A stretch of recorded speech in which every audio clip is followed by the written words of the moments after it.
Ating simula ng umaga ng mga balitang dapat nating malaman sa 774 Balita Ngayon. 774 Balita Ngayon. 30 minutong pag-uulat ng mga impormasyon at mga pangyayari sa loob at labas ng bansa. 774 Balita Ngayon. Kasama ang buong pwersa ng 774 News Team. 774 Balita Ngayon. Sa himpilang pinagkakatiwalaan sa balita at serbisyo publiko. DWWW 774, your ultimate news and music radio. At ngayon, narito ang inyong mga tagapagbalita. 774 Balita Ngayon. 774 Balita Ngayon.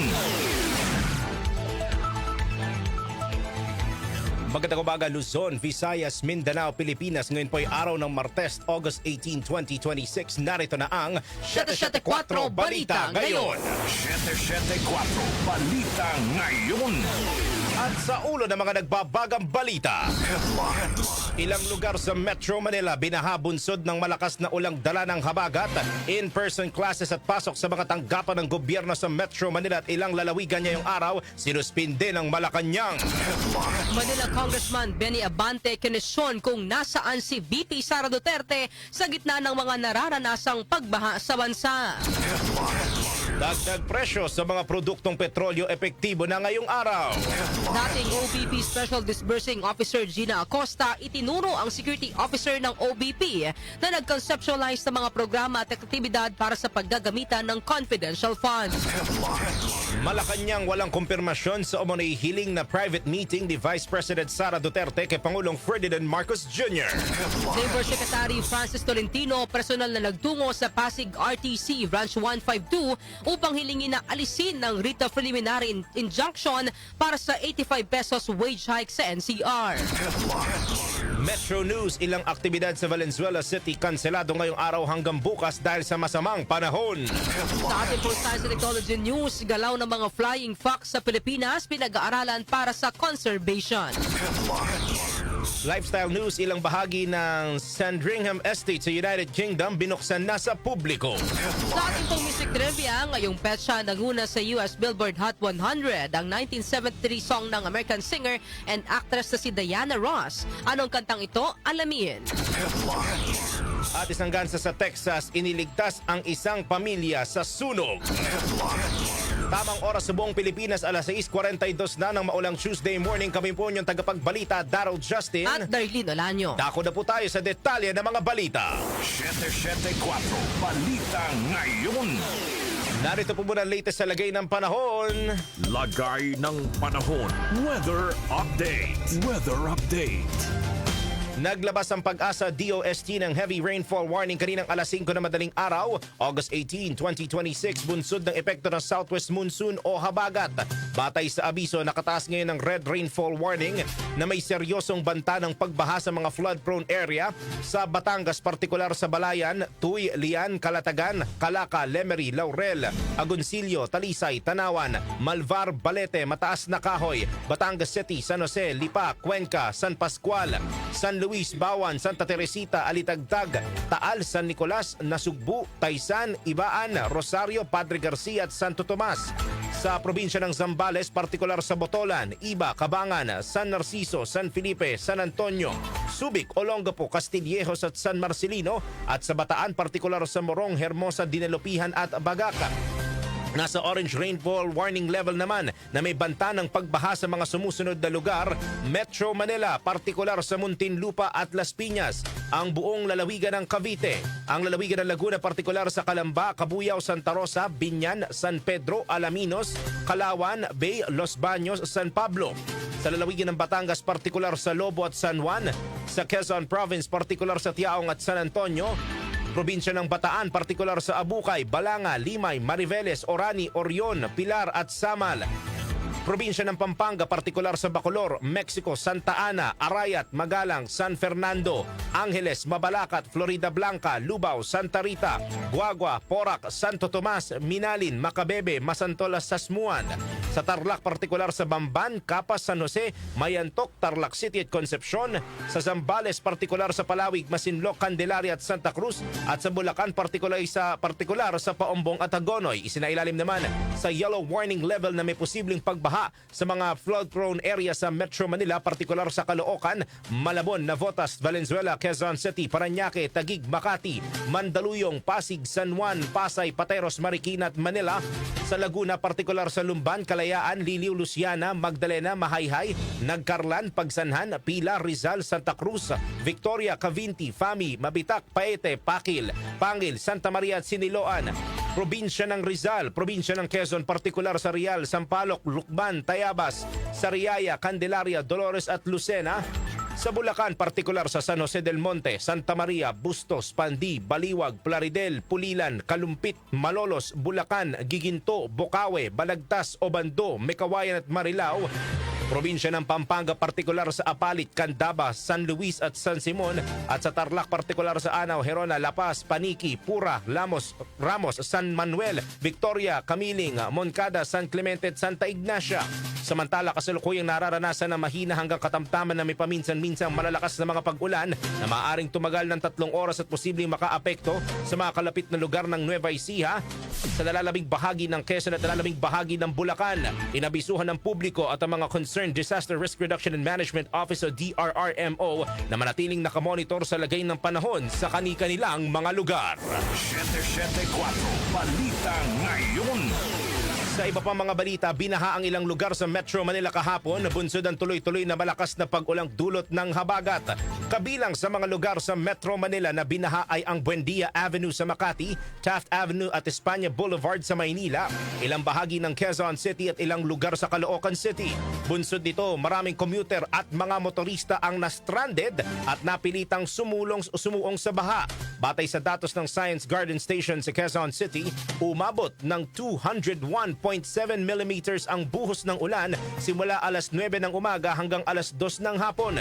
Samantala, ipinag-utos ng Malacanang ang pagpapatupad ng alternative work arrangements sa mga tanggapan ng gobyerno at alternative learning modes sa lahat ng antas sa pribado at pampublikong paaralan sa ilang lugar sa bansa ngayong araw, August 18, dahil sa inaasahang patuloy na malakas na pag-ulang dulot ng habagat.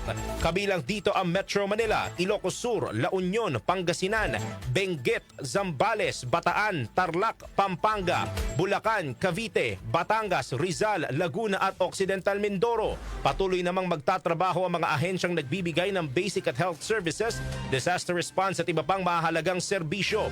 Ipinauubaya naman na sa management ng mga pribadong kumpanya kung magpapatupad ng work suspension or alternative work arrangement. 774 Balita Ngayon. Samantala, kinwestiyon naman ni Manila Congressman Benny Abante kung nasaan si Vice President Sara Duterte ngayong nakararanas ng pagbaha ang iba't ibang lugar sa bansa dulot ng sunod-sunod na pag-ulan. Ayon kay Abante, bahana sa buong Luzon, ngunit ang ginagawa lang ng Vice Presidente ay pumunta sa iba't ibang bansa. Binanggit din ni Abante na mayroong isinasagawang impeachment trial laban sa pangalawang Pangulo pero hindi humaharap si VP Sara sa impeachment court. Dismayado rin si Abante na habang may kalamidad ay may nakikita siyang video sa social media na nagsasayaw si VP Sara. Kasabay nito, paulit-ulit na tinanong ni Abante kung nasaan si VP Sara at ginit din itong nagagalit na ang Diyos kaya pinapayagan nito ang mga pagbaha. Gusto nito ay ginit ni Abante na dapat nang humarap sa impeachment trial ang pangalawang Pangulo para matapos na ito at hindi na masayang ang buwis ng taong bayan. Ito siguro pwede ko rin sabihin ito, no, bilang bishop, no.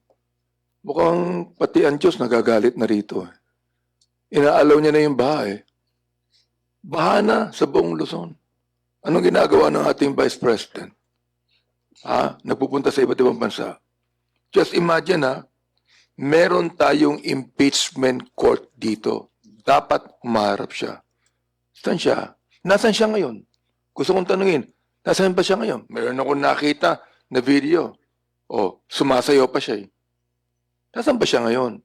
Yun ang tanong natin, nasaan ngayon ang Vice President? Madam Vice President, bumabaha na. Nagagalit na ang Diyos. Pati ang taong bayan napapagod na rin. At gumagastos tayo ng milyon-milyong buwis dito na binibigay ng mga Pilipino. Humarap ka na. Humarap ka na para matapos na ito. Yan po ang pahayag ni Manila Congressman Benny Abante. Samantala, mahigit 1,000 pamilya inilikas ng Manila LGU. Gina Mape sa report. Mahigit 1,000 pamilya ang inilikas sa iba't ibang evacuation center sa lungsod ng Maynila dahil sa malakas na pag-ulan at baha dulot ng habagat. Sa pinakahuling tala ng Manila Department of Social Welfare and Development, alas 11 kagabi, umaabot sa 1,467 families ang nailikas o katumbas ng 4,364 individuals. Sa kabuuan ay may 20 evacuation center sa 6 na distrito sa lungsod ng Maynila na tinutuluyan ngayon ng mga inilikas na pamilya at mga individual. Sa bilang na ito, pinakamaraming pamilya ang dinala sa Regidor Elementary School 298. Sumunod ang T. Alonso Elementary School 225. Pangatlo ang Baseco Evacuation Center 207. Pang-apat ang Melchor Aquino Elementary School 142 at panlima ang Don Bosco Elementary School 115 families. Ayon sa Manila Public Information Office, nabigyan ng beddings ang mga inilikas at patuloy ang pagsiserve ng hot meals ng Manila Department of Social Welfare sa mga evacuated family. Paalala naman ni Manila Mayor Francisco Isko Moreno Dumagoso, hanggang bukas ang peak ng habagat, kaya kung kailangang lumikas sa mas ligtas na lugar, ay handa ang 43 evacuation sites sa lungsod. Pinaalalahanan din ng alkalde ang lahat na nagsilusong sa baha na bukas ang lahat ng leptospirosis lane ng health center sa lungsod ngayong araw mula alas 7 ng umaga hanggang alas 12 ng tanghali upang makakuha sila ng libreng doxycycline. Ako si Gina Mapen ng DWWW774, your ultimate music radio. Maraming salamat, Gina Mape.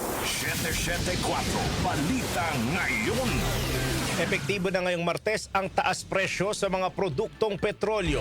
Sa inilabas na price adjustment ng Department of Energy o DOE, nakasaad na nadagdagan ng 3 pesos at 84 centavos ang presyo ng kada litro ng diesel. Ang kada litro naman ng gasolina ay tumaas ng 2 pesos and 49 centavos, habang 5 pesos and 1 centavo naman ang aumento sa kada litro ng kerosene. Ayon sa Energy Department, ang mga pagbabago sa presyo ng langis ay nakabatay sa galaw ng pandaigdigang merkado sa gitna ng patuloy na gusot sa gitnang lisilangan na nakakaapekto sa global supply at presyo. Samantala, militar siniguro ang maayos at mapayapang BARM parliamentary elections. Detalye hahatid ni Angel Garcia.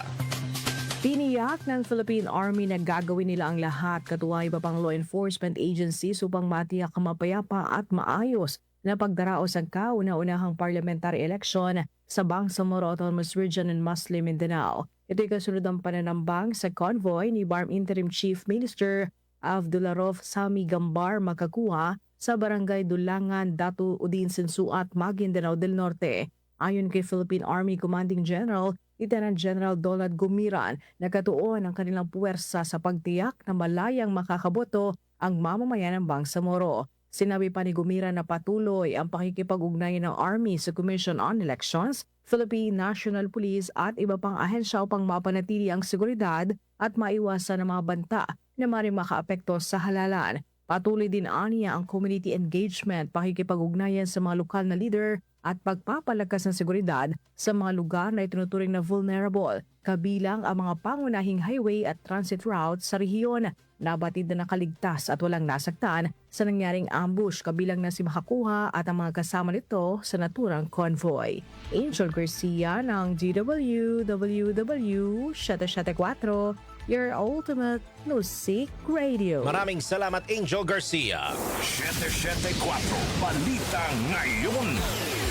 Itinuro ng dating Special Disbursing Officer o SDO ng Office of the Vice President o OBP na si Gina Acosta, ang Security Officer ng OBP na siyang kasama sa bumuo ng mga programa at aktibidad para sa confidential operations sa ahensya. Sa Day 16 ng impeachment trial, inamin ng hostile witness na si Acosta na kay Vice Presidential Security and Protection Group o BPSPG Commanding Officer Colonel Raymond Dante Lachica siya kumukuha ng impormasyon at financial plans para sa paggagamitan ng confidential funds. Ipinakita ni Private Prosecutor Attorney Amando Liguta ng OBP program and financial plan kung saan nakapaloob ang mga programa, aktibidad at proyekto sa ilalim ng section na Good Governance Program, kung saan ayon kay Acosta, kabilang sa mga confidential activities ang libre sakay program at financial medical assistance ng OBP. Inamin ni Acosta na sila Chika ang nagbibigay sa kanya ng inputs at guidelines patungkol sa mga confidential operations na inaprubahan naman ni BP Sara. Sino pong bumuo o nag-isip ng programang ito? Ang opisina po ng Office of the Vice President, Your Honor, with coordination po sa aming security officer. Sino yung kailan na conceptual? Ito yung tanong. Kailan nabuo o napag-isipan o na-conceptualize itong good governance program? Kailan? Sa pag na, Your Honor, pag-request na ni Ma'am BP ng confidential funds. Yan po ang bahagi ng Day 16 ng impeachment trial ni BP Sara Duterte. Samantala, sinabi naman ni House Prosecutor at Bicol Saro Congressman Terry Didon na hindi maaaring ituro ang mga SDO ng OBP at ng DepEd bilang tanging may mga pananagutan sa maling paggastos ng confidential funds ni BP Sara. Ayon kay Didon, alam nila na ordinaryong empleyado lamang ng OBP si Acosta at hindi ito ang nagpapasya sa paggamit ng confidential funds at kaya nito ibinigay kay La Chica ang 125 million pesos na confidential funds ay dahil sa utos ni BP Sara. Ever since naman po the House proceedings, we had always known that she was an ordinary staff. Pangkaraniwang kawani ng Office of the Vice President. No? Ibig sabihin, it might be true na meron silang previous engagement in Davao and continued up until today, but I think the view still stands na hindi po ito mataas na opisyal, hindi po ito nagpapasya dito po sa paggamit po ng confidential funds. And again, like what we had stated, talaga pong nung lumapag sa kanya pong lamesa, yung pong 125 million, kaya lang po niya binigay kay Mr. La Chica po yung ganung kalaki pong pera, ay dahil sinabi ng pangalawang Pangulo na ibigay mo yan sa kanya. Hindi ba? So, tingin ko, that would show basically na wala talaga siyang real discretion over these funds. Hindi ba? Kaya, at yun yung gusto ho namin talagang tutukan na ang talagahong merong pananagutan dito, yung nag-utos ng transfer from Miss Acosta to Mr. La Chica, wala pong iba, kundi po yung pangalawang Pangulo. Yan po ang pahayag ni House Prosecutor at Bicol Saro, Congressman Terry Ridon. Samantala, Colonel Raymond Dante La Chica hindi maaaring palabasin na beneficiary ng 125 million pesos na confidential funds. Grace Mariano sa detalye. Iginiit ni House Prosecutor at Bicol Saro Party List Representative Terry Ridon na hindi maaaring palabasin na si Colonel Raymond Dante La Chica ay benepisaryo lamang ng confidential funds ng Office of the Vice President. Sinabi ito ni Ridon kasunod ng testimonya sa impeachment trial ni OVP Special Disbursing Officer o SDO Gina Acosta na alinsunod sa utos mismo ni Vice President Sara Duterte. Ibinigay niya kay La Chica ang 125 million pesos na confidential funds. Katwiran ni Ridon, lumalabas na hindi organic personnel ng OVP si La Chica kaya wala itong kapangyarihan o karapatan na mag-disburse ng confidential funds ng OVP. Ayon kay Ridon, ang maaari lang maglabas, mamahagi at magbayad ng confidential funds ay ang mga accountable officers, partikular ang Special Disbursing Officer. Mula po doon sa utos ng pangalawang Pangulo, ibinigay po ni Ms. Gina Acosta ang 125 million kay Mr. La Chica. Malinaw na malinaw po yun. Kung ang lagi po nating tanong saan napunta ang perang 125 million, binigay po ang sagot ngayong pong araw na ito, binigay kay Mr. La Chica at hanggang sa araw po na ito, tinatanong po natin sino ho talaga yung tumanggap ng lahat po ng perang ito. At mahalaga din pong banggitin na si Mr. La Chica, katulad ng binabanggit, ay hindi po organic na tao ng Office of the Vice President and therefore wala po siyang kapangyarihan o karapatan na mag-disburse ng pong confidential funds. Yan po si House Prosecutor Representative Terry Ridon. Ito si Grace Mariano para sa DWWW 774, your ultimate music radio. Salamat, Grace Mariano. 774 Balita Ngayon. Samantala, ruling ng impeachment court sa paglalabas ng public statements ng prosekusyon at depensa sa claudin ni VP Sara Duterte, mga kongresista at mga senador. Detalye ay hahatid ni Conde Batak. Iginit ni Senate Impeachment Court spokesperson Attorney Reginald Tonggol Nakasama sa ilalabas na ruling ni Presiding Officer Cheese Escudero tungkol sa pag-i-issue ng mga public statements ang lahat ng sakop ng Rule 18 ng Impeachment Court. Ito ay kaugnay sa ilalabas na ruling ng Senate Impeachment Court tungkol sa naging post sa social media ni Attorney Amando Ligutan ng prosecution team laban sa depensa ukol sa usapin ng misleading question na inalmahan ni Attorney Sheila Sison ng defense team. Ayon kay Tonggol, kasama sa ilalabas ng ruling ang lahat ng sakop ng Rule 18, kabilang ang respondent na si Vice President Sara Duterte, ang mga panel of prosecutors, mga abogado ng prosekusyon at depensa at maging ang mga senator judges. Iniiwasan sa ilalabas na ruling ng Senate Impeachment Court na matalakay ang merito ng kaso at ipaalala sa mga abogado, respondent at senator judges ang nararapat na asal at decorum. Kahit maglabas na ng ruling ang impeachment court, sinabi ni Tonggol na patuloy pa rin ang Clerk of Court Secretariat sa pagmomonitor sa mga remarks, comments o pahayag na inilalabas ng magkabilang panig. Siyempre, ibibigay niya po yung ruling na yon para sa lahat po ng sakop ng Rule 18, which are the respondent, yung mga parties po, kasama po yung respondent doon, yung Respondents Council, yung House Prosecution Panel, pati yung Council for the House Prosecution Panel, pati po yung mga Senator Judges. So lahat po ng sakop sa Rule 18 ay maaari pong sasabihan ni Presiding Officer na tumalima doon sa rule na yon. Conde Batak ng DWWW 774, your ultimate music radio. Maraming salamat, Conde Batak. 774 Balita Ngayon. Hindi makumpirma ng Malacanang ang mga ulat na humiling si Vice President Sara Duterte ng pribadong pakikipagpulong kay Pangulong Ferdinand Marcos Jr. Ayon kay Palace Press Officer at Presidential Communications Office Undersecretary Claire Castro, wala silang natatanggap na impormasyon na may ganitong request mula sa Vice Presidente. Wala po tayo makukumpirma patungkol po dyan dahil wala naman din pong ibinababa sa atin na anumang impormasyon kung meron ngang ganyang kaganapan. So sa ngayon ay wala tayong makukumpirma.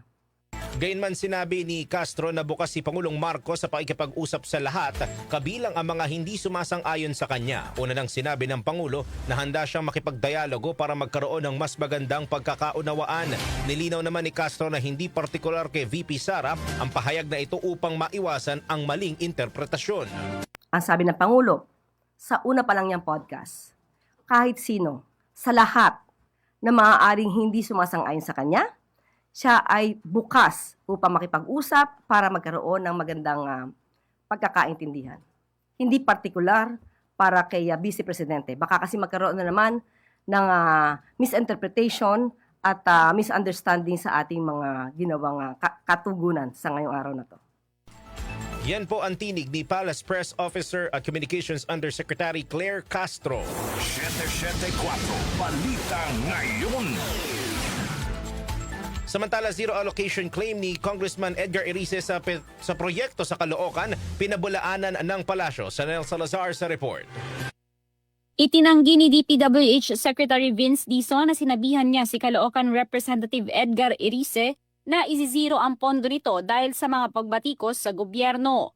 Ayon kay Palace Press Officer Claire Castro, tinawagan niya mismo si Dizon para linawin ang pahayag ni Erice at sinabi ng kalihim na hindi niya nakausap ang kongresista tungkol sa umano'y zero allocation.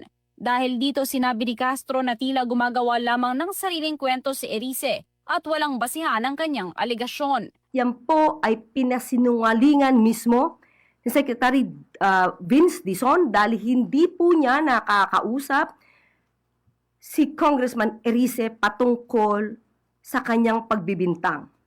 At hindi naman po makakapanira ang mga sinasabi ni Congressman Erice sa pamahalaan, lalong-lalo na kung ito naman ay puro fake news at walang basihan. Giit ng palasyo, bukas ang administrasyon sa mga batikos pero hindi dapat nagpapakalat ng paratang na walang ebidensya. Sinabi rin ni Castro na bilang mambabatas, hindi sapat na sabihing ibinabahagi lamang ni Erice ang sentimiento ng publiko dahil kailangang may malinaw na basihan ang bawat aligasyon. Ako si Chanel Salazar ng DWWW 774, your ultimate music Radio. Salamat Chanel Salazar. 774 Balita Ngayon. Personal na nagtungo si Labor Secretary Francis Tolentino sa Pasig Regional Trial Court Branch 152 upang maghain ng motion for reconsideration sa inilabas na writ of preliminary injunction ng Korte laban sa implementasyon ng Wage Order Number NCR-27 o 85 pesos na wage hike sa Metro Manila. Ayon kay Tolentino, patuloy na isinusulong ng DOLE ang mga nararapat na legal na hakbang upang maipatupad ng 85 pesos na dagdag sahod para sa mga minimum wage earners sa Metro Manila alinsunod sa tripartite wage setting process. Tiniyak din ng kagawaran na alinsunod sa direktiba ni Pangulong Ferdinand Marcos Jr. ay patuloy silang kumikilos upang maitaguyod ang kapakanan at dignidad ng mga manggagawa. 774 Balita Ngayon.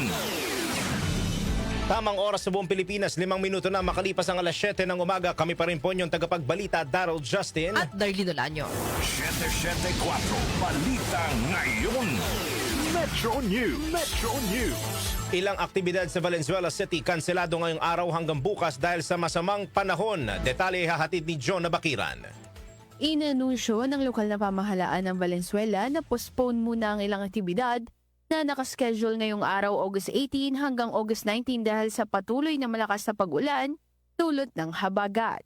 Sa anunsyo, hindi muna itutuloy ang Pasko sa Hulyo na nakatakdang gawin ngayong araw. Gayun din ang fuel subsidy payout na isasagawa sana ngayong araw, August 18 hanggang 19. Kanselado rin ang rice distribution na nakatakda namang isagawa bukas, August 19. Patuloy naman tinitignan ng lokal na pamahalaan ang lagay ng panahon upang maituloy sa mga susunod na araw ang mga nakanselang aktibidad. Ako po si Joe Nabakira ng DWWW 774 Ultimate Music Radio. Maraming salamat, John Nabakira. Foreign exchange rates. Foreign exchange rates. Narito naman po ang update sa ating foreign exchange rates. Ang palitan ng piso kontra dolyar ay nasa 61 pesos and 41 centavos, 71 pesos and 4 centavos naman ang palitan ng piso kontra euro, habang ang British pound ay nasa 83 pesos and 15 centavos.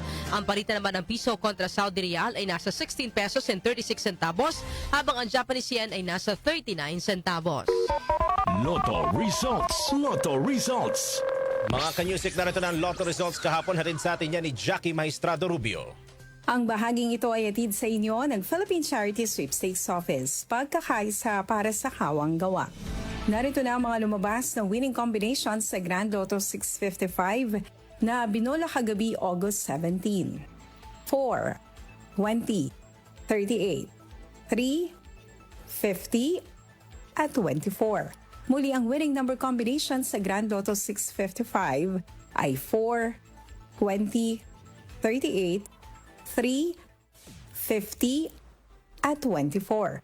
Umabot sa 138,142,429 pesos and 9 centavos ang papremyo sa naturang lotto game. Ang lumabas naman na bola sa Mega Lotto 645 ay 41, 1, 43, 30, 10, at 33. Muli, ang lumabas na kombinasyon sa Mega Lotto 645 ay 41, 1, 43, 30, 10, at 33 na may jackpot prize na 16,649,127 pesos and 40 centavos.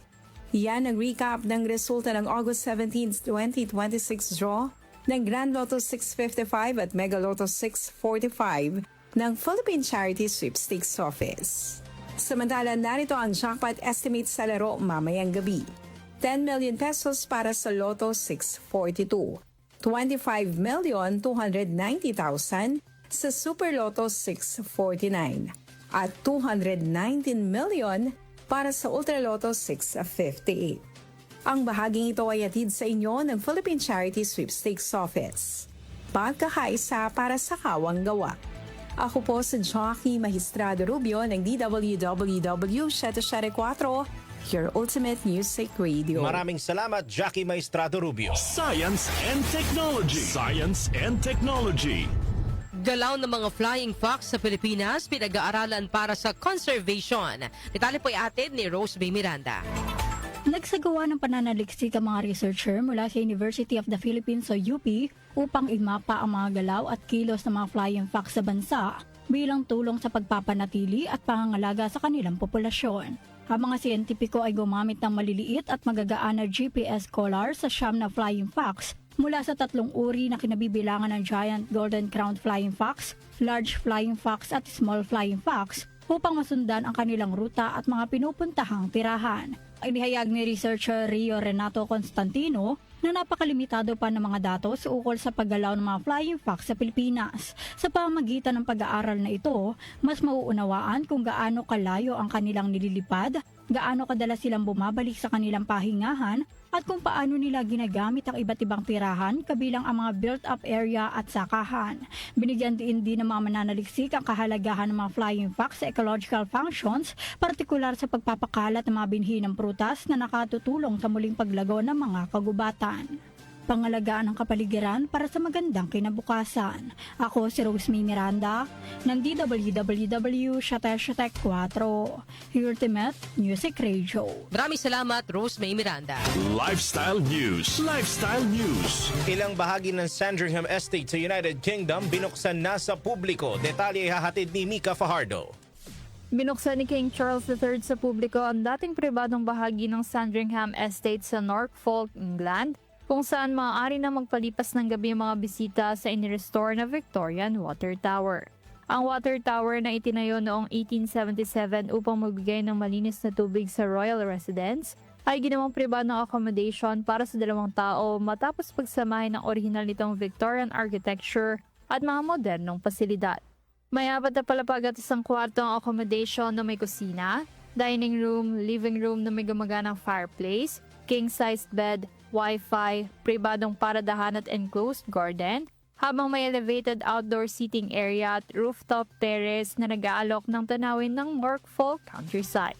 Dinesenyo ng engineer na si James Mansur ang tore na kilala sa pabilog na hugis na may intricate brickwork at Neo-Byzantine architectural details. Ayon sa opisyal na website ng Royal Family, ang Sandringham ay matagal nang nauugnay sa Royal Family at tradisyonal na dito sila nagtitipon para sa Pasko.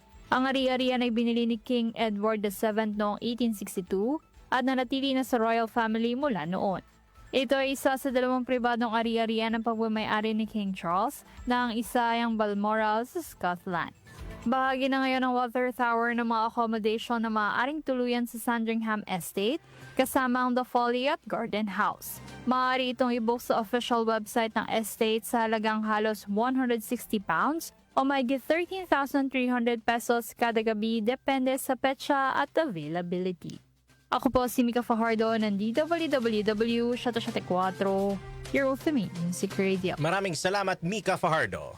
Music Trivia. Music Trivia. Sa atin naman pong music trivia, ngayong petsa nanguna sa US Billboard Hot 100 ang 1973 song na American singer and actress na si Diana Ross. Ano ang kantang ito? Alamin po natin sa music trivia ni Kenny Gacosta. Kenny. Blessed Tuesday morning, narito na ang hatid ko sa inyong music trivia. Ngayong petsa na ito, August 18, taong 1973, nanguna sa US Billboard Hot 100 ang awiting Touch Me in the Morning ng American singer and actress na si Diana Ross. Ang awitin ay sinulat ni Ron Miller at Michael Masur at nirelease ng Motown Records noong May 3, 1973 bilang bahagi ng 4th studio album ni Ross na may kaparehong titulo. Ito ay kalawang solo number 1 ni Ross kasunod ng Ain't No Mountain High Enough noong 1970. Ang Touch Me in the Morning ang naging pinakamatagal na napabilang na chart-topping song ni Ross na tumagal hanggang noong 1980 o sa loob ng 21 linggo.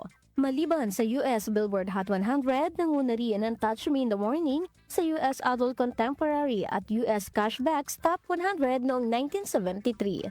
At yan, hatid ko sa inyong music trivia. Ako po si Kenny Gacosta ng DWWW 774, your ultimate music radio. Maraming salamat, Kenny Gacosta. Balitang kakaiba. At sa balitang kakaiba naman po natin, totoo ngang not all heroes wear capes dahil kahit ang isang gansa ay kaya rin palang magligtas ng buhay. Itinuturing na bayani ng isang pamilya sa Texas ang kanilang alagang gansa, makaraan silang alertuhin ito sa isang sunog sa kanilang kamalig na sumiklab habang sila ay natutulog. Ayon kay Bert Gerber, nakatulog siya habang nanonood ng telebisyon pero nagising siya dahil sa malakas na ingay ng kanilang alagang gansa na si Goosey. Na-capture sa kanilang security camera ang malakas na pag-iingay ni Goosey habang nag-aapoy ang kamalig sa likod ng kanilang bahay. Nang lumabas siya upang tignan kung ano ang dahilan ng pag-iingay ni Goosey, doon nadiskubre ni Bert ang apoy na agad naman niyang inapula gamit ang water hose. Sa kabutihang palad, ligtas namang nakalabas ang lahat ng hayop sa loob ng kamalig. Ayon sa asawa ni Bert na si Chelsea, maaaring nauwi na sa trahedya ang insidente kung hindi dahil kay Goosey. Talagang not all heroes wear capes. Yung iba ay mga animals. Correct. Minsan sila pa yung nadadali dito, partner, nakakalungkot na pag kayo animal. Sila yung first to alert pero minsan nakakalimutan din sila ng iba. Iligtas. No? Oo. Lalo ngayong nag-uulan, partner. Oo. Diba, ang kadalasan dito yung ibang mga hayop, nakatali, nakakulong. Itong pag bumabaha, hindi nila mailigtas yung sarili nila Yun pag nga. sila ay nakatali.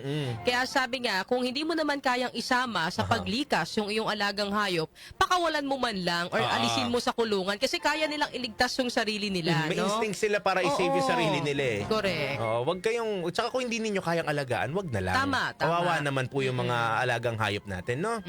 O siya, yan po ang ating balitang kakaiba ngayong umaga ng Tuesday. Bago tayo magtapos sa ating balitaan, partner, ibigay na natin ang katanungan para sa ating programang Opinion Mo, Opinion Ko. Ito po ang ating katanungan ngayong umaga na ito. Sa gitna po ng umanay reports na hiling na private meeting ni VP Sara Duterte kay Pangulong Ferdinand Marcos Jr., posible kaya itong trade-off o kapalit para matigil ang impeachment trial? Ayan mga ka-music, pwede na kayo magpadala ng inyong mga opinion sa ating text line 0929-321-8738 at pwede nyo rin po ipadala ang inyong mga opinion sa ating Facebook Live at sa ating YouTube channel. At yan po ang mga balita ngayong umaga ng Tuesday, August 18, 2026. Kami po nyo nakasama, Daryl Justin at Darlene Dolanyo. Napa sa inyo ang 774 Balita Ngayon. 774 Balita Ngayon.